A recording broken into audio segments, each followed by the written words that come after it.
basic kaayo. So, somehow, after all the things that you've been through after 4 years in college, having graduated and actually passing the board exam, makarealize ko tanong na ka na maybe not yung reason na nakaabot tayo ng point. And even ka na while na-review ko, sige ka mag-question na if ka na parang opportunity ka para sa teacher din ko. And every night, I keep on praying and I keep on saying, I did not ask for a sign from the Lord.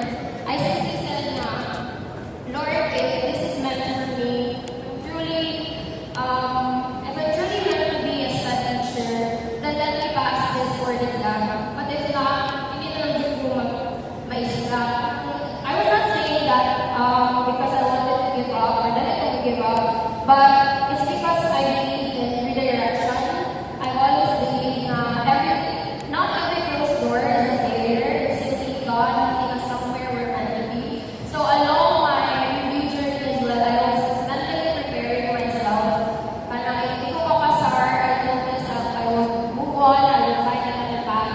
But then, God gave me the biggest plot twist with the whole life. Not only did I pass, but I became rank 8 in the March 2026 Life Teacher Examination for teachers. Honestly, it was beyond anything I had prayed for.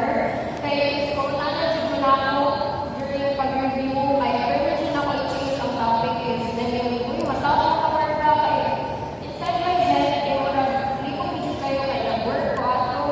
And mautanong ko sa mga top nurses before, hindi sila okay mag-mentions pag 500 questions a day, dapat everyday ka mag-study, 8 hours, dapat ma-upload ka sa kanang special group, and those things, wala siya nakakabuhat.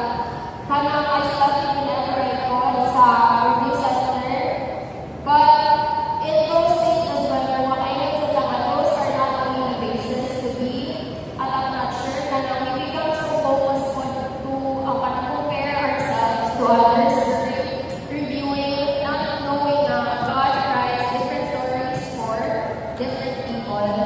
So, we can say na if something, or I can say, if something is truly meant for you to come to you in God's perfect time, He will make it happen. So, to the graduating class and hopefully to our future leaders, here's one thing I want to leave. I want to leave with you.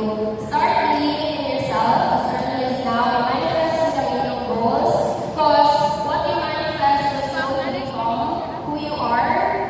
Not only manifest but work hard for it good.